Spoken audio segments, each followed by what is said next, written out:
नमस्कार साथियों, मैं भागवत पाल और स्वागत है आपका अपने चैनल फ्यूचर एग्जाम क्लासेस पे। तो फ्रेंड, आज मैं आपको क्लास 10th का मैथ का चैप्टर नंबर 2 कराने जा रहा हूँ, जिसका नाम है पॉलिनोमियल। पॉलिनोमियल जिसे हिंदी में कहते हैं बहुपद, और ये यूपी बोर्ड का चैप्टर नंबर 2 है। तो सबसे पहले फ्रेंड, मैं आपको आज पॉलिनोमियल बहुपद का आपको इंट्रोडक्शन बताऊंगा कि इसमें बेसिक्स क्या है और इसमें क्या क्या है। इसके बाद मैं कल आपको सब चैप्टर कराऊंगा। तो सबसे पहले आज हम लोग बेसिक को देखते हैं। तो सबसे पहले फ्रेंड आता है इसमें एक घाती बहुपद। क्या आता है फ्रेंड? एक घाती एक घाती बहुपद बहुपद। तो फ्रेंड एक घाती बहुपद, तो इसका समीकरण फ्रेंड होता है एक्स प्लस सी। इसको ax प्लस सी, अगर इसका फ्रेंड हमें परिभाषित करना हो, अगर परिभाषा देना हो, डिफिनेशन करना हो, तो इसको कैसे देते हैं? तो इसको इस तरीके से लिखते हैं फ्रेंड, ऐसा समीकरण ऐसा समीकरण जिसके जिसके बहुपद की जिसके घात की अधिकतम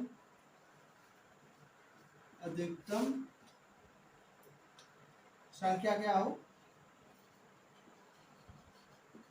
संख्या एक हो। क्या हो? एक हो। उसे क्या कहते हैं? एक घाती बहुपद कहते हैं। हो उसे क्या कहते हैं? एक घाती बहुपद कहते हैं। एक घाती बहुपद कहते हैं। बहुपद कहते हैं।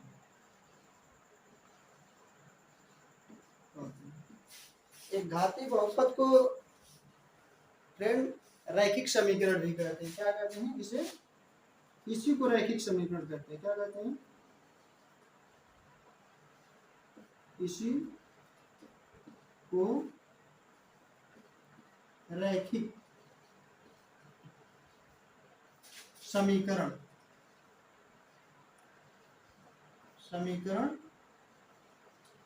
भी कहते हैं।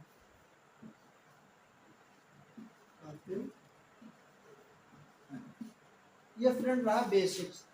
इसमें एक एग्जांपल ये हो गया एक्स प्लस सी, या इसको लिख सकते हैं X plus B x plus सी।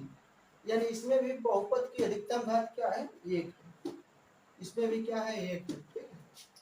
अब अगला फ्रेंड आता है दूसरा, इसमें द्विघाती समीकरण।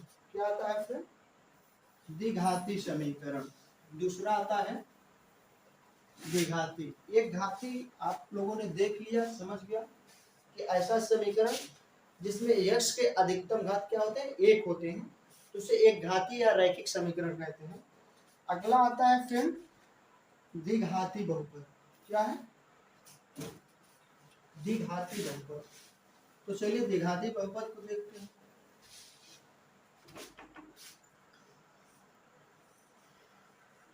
द्विघाती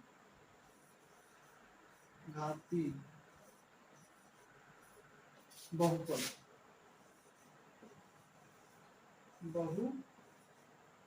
द्विघाती बहुपद। द्विघाती बहुपद को द्विघात बहुपद भी कहते हैं, या द्विघात बहुपद। क्या फ्रेंड? द्विघात द्विघात बहुपद, बहुपद या समीकरण एक ही बात है, बहुपद। ठीक है, तो इसका हम डिफिनेशन देखते हैं। तो इसमें फ्रेंड ये होता है ऐसा समीकरण, ऐसा समीकरण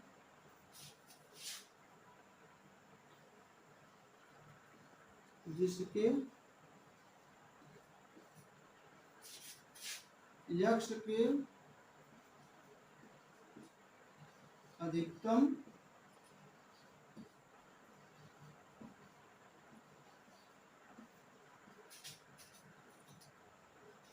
घातों, अधिकतम घातों या घात कितना होता है, 2 होता है।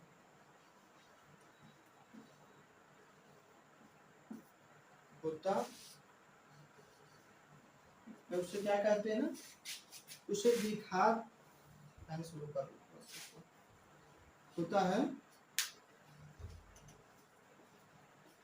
उसे द्विघात बहुपद, बहुपद कहते हैं,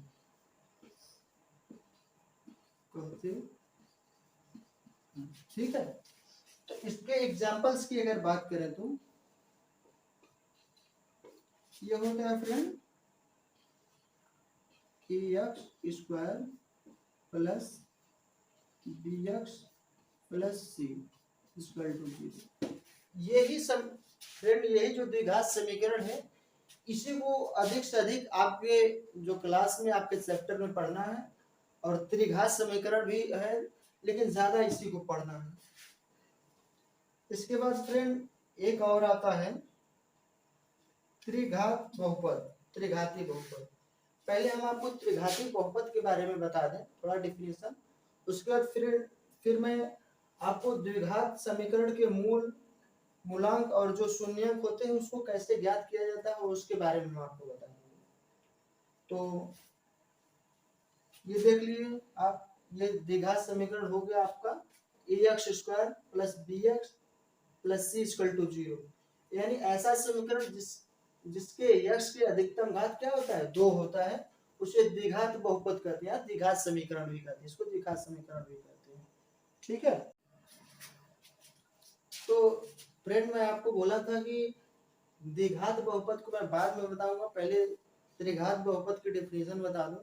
लेकिन मैंने सोचा कि उसके बारे में भी पूरा बताना पड़ेगा, तो इसके लिए मैंने आपको द्विघात बहुपद का जो है मूल कैसे निकाला जाता है, मूल जिसको शून्यांक बोलते हैं, कहीं कहीं शून्यांक बोलते हैं, और ज्यादातर एग्जाम में इसका नाम मूल के नाम से आता है, मूल कहते हैं। तो जैसे ये समीकरण हमारा है ax square plus bx plus c, तो मानते हैं क्या कि इसका मूल क्या होता है, माना इसके क्या है, इसके मूल क्या है, मूल या शून्यांक। आपके किताब में जो है बुक में ये शून्यंक के नाम से दिया है, मूल को क्या लिखा है, शून्यक।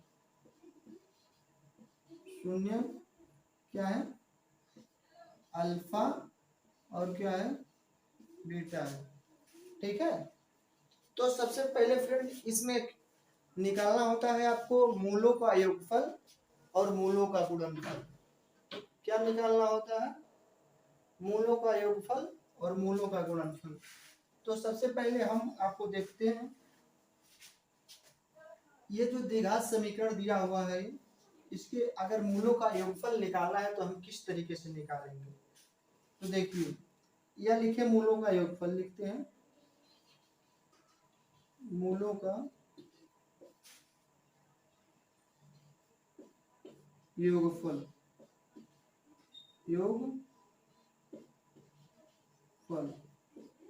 तो मूलों का योगफल इसको लिखते हैं अल्फा प्लस बीटा। यानी हमारा दो मूल क्या है, अल्फा और बीटा, तो इसका मूलों का योगफल क्या हो गया, अल्फा प्लस बीटा। तो इसको लिखते हैं फ्रेंड, इसको सबसे पहले इसको डिनोट करते हैं माइनस बी बाई यू। क्या, माइनस बी, यानी यहाँ से माइनस बी और बाई यू। इसको कुछ इस तरीके से लिखते हैं कि यक्स का गुणांक, क्या लिखते हैं, यक्स का जो गुणांक यहाँ से क्या है, यक्स का गुणांक है, तो यक्स के गुणांक क्या लिखते हैं, यक्स के गुणांक, के गुणांक बट्टे माइनस ये यक्स स्क्वायर के गुणांक, क्या है, यक्स स्क्वायर के गुणांक। अगला फ्रेंड जो आता है वो ये होता है मूलों का गुणनफल, या शून्यंक का क्या है, शून्यंक का गुणनफल। तो ये तो पहला हो गया आपका, और ये आपका हो गया। ये फ्रेंड होता है दूसरा मूलों का गुणनफल। तो मूलों का गुणनफल अल्फा इंटू बीटा बराबर ये होता है सी बाई ए, यानी सी ये है और ये। इसको क्या लिखते हैं फ्रेंड, अचर, क्या होता है, अचर पद या गुणनफल बटे यक्स स्क्वायर के गुणांक।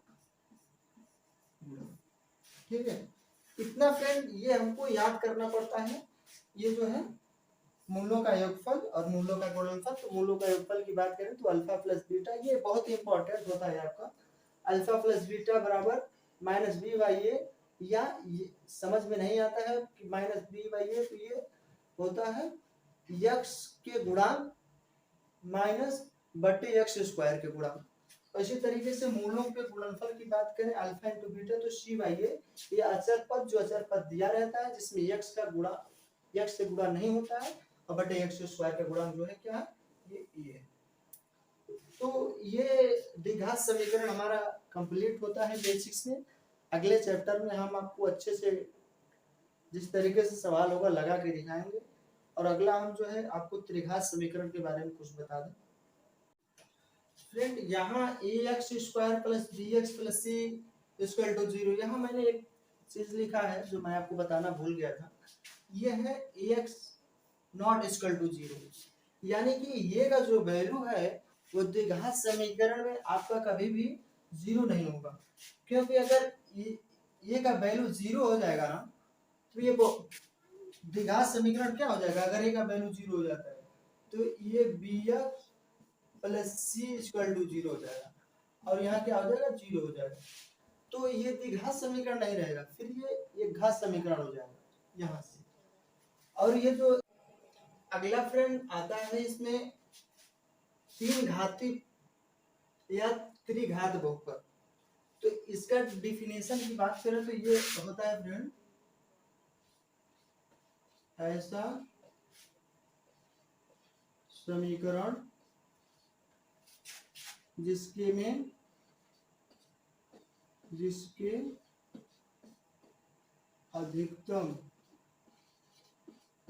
अधिकतम घातों की संख्या 3 होती है। क्या होती है, 3 होती है। उसे क्या कहते हैं, उसे त्रिघात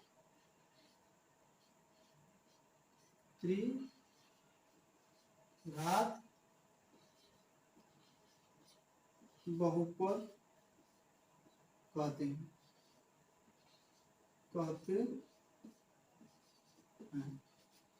ये एग्जाम्पल की बात करें तो फ्रेंड ये हो जाएगा ax cube plus bx square plus cx plus d equal to 0। तो ये फ्रेंड इसमें क्या है, इसके अधिकतम घातों की संख्या कितना है, 3। इस समीकरण के अधिकतम घातों की संख्या कितना है फ्रेंड, 3। इसलिए इसे क्या कहते हैं, त्रिघाती बहुपद या त्रिघात बहुपद कहते हैं। जिस तरीके से हम लोगों ने द्विघात बहुपद के मूलों का योगफल और मूलों का गुणनफल ज्ञात किया था, उसी तरीके से त्रिघात समीकरण के भी मूलों का योगफल, मूलों के गुणनफल का जो है हम निकालेंगे। तो सबसे पहले मानते हैं कि माना इसके मूल क्या है, इसमें 3 घात है तो इसके 3 मूल होंगे। क्या है, माना इसके मूल अल्फा, बीटा और क्या है, गामा है। क्या है, गामा है। तो सबसे पहले फ्रेंड क्या करेंगे, हम पहले मूलों का योगफल ज्ञात करेंगे। क्या करेंगे, मूलों का योगफल। तो पहला हम देखते हैं, पहला यहाँ पर ले रहे हैं, देखिए। तो सबसे पहले क्या देखेंगे, मूलों का योगफल, यानी त्रिघात समीकरण के मूलों का योगफल।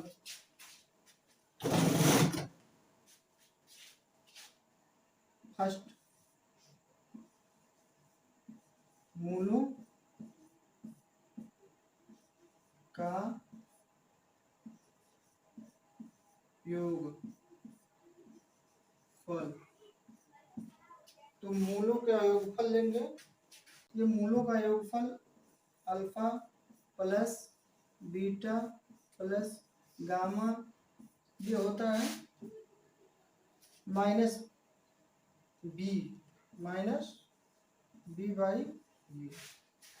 और ये अगर आपको समझ में नहीं आता है तो ये होगा माइनस बी, यानी एक्स स्क्वायर के गुणा। क्या, माइनस एक्स स्क्वायर के गुणा बट्टे एक्स क्यूब के गुणा। क्या, एक्स क्यूब के गुणा। अगला आता है दूसरा, क्या है,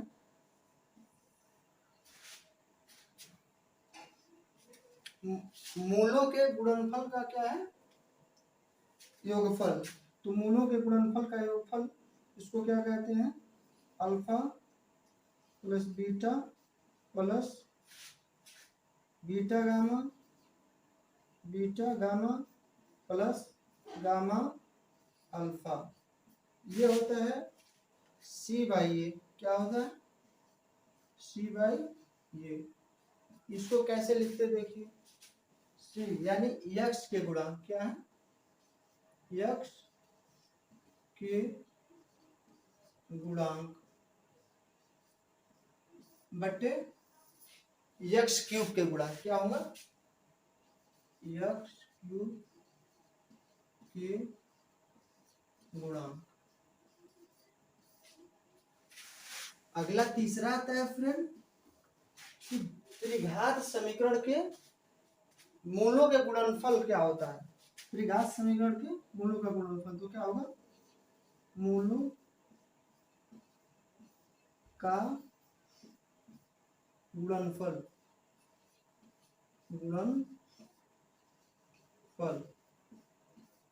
तो जिस तरीके से उसमें अल्फा इंटू बीटा होगा, इसमें तीनों का गुणनफल हो जाएगा। क्या हो जाएगा, alpha into beta into gamma.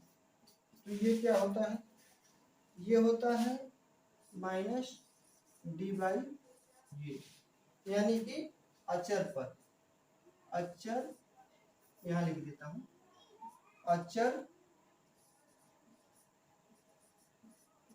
पर बटे यही एक्स क्यूब के गुणा, एक्स क्यूब के गुणांक। तो मैं आशा करता हूं कि आप सभी को समझ में आ गया होगा, और इसी पे आपके पूरे चैप्टर में सवाल है। अगले लेक्चर में हम आपको लेक्चर 2.1 कराऊंगा और इस तरीके से कंटिन्यू होगा। ये कुछ हमारा बेसिक्स रहा और कल मैं आपको इसी टाइम ये लेक्चर 2.1 का फुल सॉल्यूशन दूंगा। तब तक के लिए अगर फ्रेंड आपने चैनल को सब्सक्राइब नहीं किया है तो सब्सक्राइब कर लें और इस वीडियो को अधिक से अधिक शेयर करें। इस चैनल पे आपको हाई स्कूल यानी class 10th UP board math का फुल सॉल्यूशन मिलेगा और आपको हम डिप्लोमा जो पॉलिटेक्निक का एंट्रेंस एग्जाम है उसको भी मैं कवर कराऊंगा इस पे।